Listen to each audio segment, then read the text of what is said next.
हमारे देश के चीफ जस्टिस सूर्यकांत जी ने जाने अनजाने में भारत के युवा बेरोजगारों की तुलना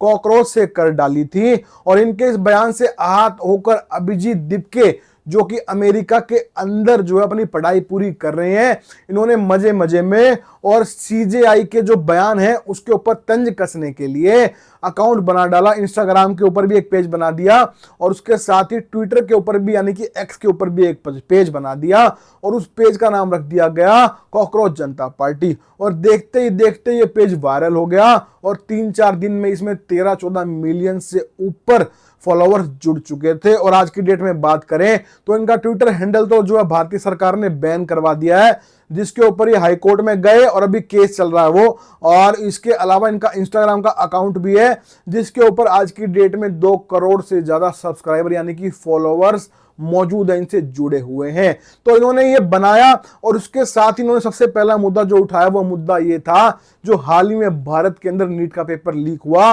और उससे हमारे भारत के जो युवाओं को परेशानी हुई और कितने युवाओं को अपनी जान तक गंवानी पड़ी। तो इसीलिए इन्होंने जो है अपने इंस्टाग्राम हैंडल से एक मुहिम चलाई। इन्होंने बोला कि भाई जो हमारे भारत के शिक्षा मंत्री है धर्मेंद्र प्रधान, इनका इस्तीफे की मांग करी। इसके लिए बकायदा इन्होंने एक पेज जारी किया, वहां पे लोगों को बोला कि आप लोग इस पे साइन कीजिए और जितना हो सके इस पे साइन करके दिखाइए कि हम सब लोग एकजुट हैं और जो भारत के शिक्षा मंत्री है धर्मेंद्र प्रधान, इनका इस्तीफा हम सब लोग मांग रहे हैं। जैसे ये अपील की गई तो जो बीजेपी साइड के फॉलोअर्स है, जो बीजेपी पार्टी को फॉलो करते हैं, उनकी तरफ से भी बयान सामने आने लगे। उन्होंने बताया कि अभिजीत दीपके जो है भारत से बाहर अमेरिका में बैठा हुआ है और अमेरिका में बैठ के भारत को तोड़ने का काम कर रहा है। जिसके बाद अभिजीत दीपके ने कल रात को अपने सोशल मीडिया अकाउंट से एक्स से एक वीडियो जारी करके बोला है कि वो 6 जून 2026 को वापस भारत लौट रहे हैं और वो जंतर मंतर के ऊपर धरना देंगे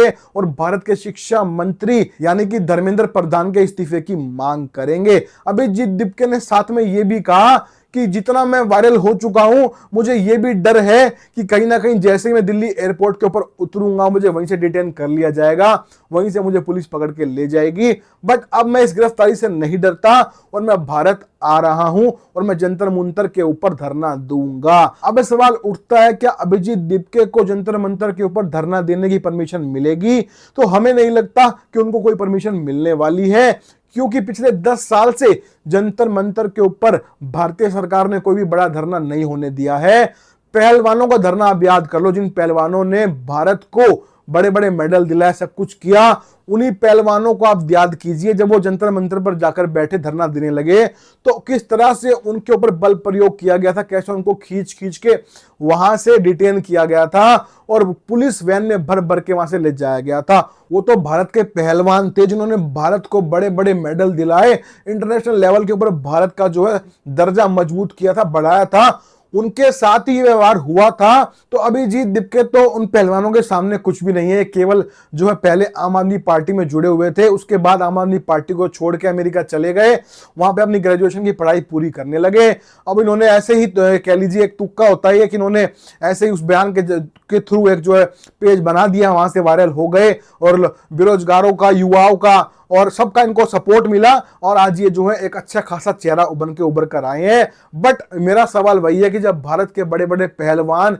जिन्होंने इंटरनेशनल लेवल पे भारत का मान सम्मान ओहदा बढ़ाया, उनको ही वहां से जो है खदेड़ा गया था, बल प्रयोग करके खींच के जंतर मंतर से निकाल दिया गया था। तो जब ये 6 जून को आएंगे भारत और जंतर मंतर पे जाने की कोशिश करेंगे और धरना देने की कोशिश करेंगे तो इनके साथ क्या होगा ये आप और हम अच्छे से सोच सकते हैं। बाकी ये तो तभी पता लगेगा जब ये धरना देने के लिए जाएंगे। पहले तो ये भारत आए, उसके बाद ये डिटेन होते या फिर नहीं होते, यही बड़ा सवाल है। और अगर डिटेन नहीं होंगे तो जंतर मंतर की तरफ ये कूच करेंगे, तो कूच करते हुए डिटेन होंगे नहीं होंगे, परमिशन तो इनको नहीं मिलने वाली है, तो हमें ऐसा ही प्रतीत होता है। बाकी 6 जून को ये सारी चीजें क्लियर होंगी, तो हमें उम्मीद है आपको ये जो मैंने अपडेट दी आपको अच्छे समझ में आई होगी और जैसे ये वापस आएंगे तो आपको उसके ऊपर भी मैं अपडेट दूंगा कि क्या रहा इनको धरना प्रदर्शन करने के लिए परमिशन मिली या फिर नहीं मिली, या फिर इनको डिटेन कर लिया गया, आपको पूरी जानकारी दी जाएगी। तो हमारे चैनल के साथ बने रहिएगा। अगर वीडियो पसंद आ जाए तो अपना प्यार सपोर्ट दिखाइएगा, वीडियो पे लाइक कमेंट कीजिएगा,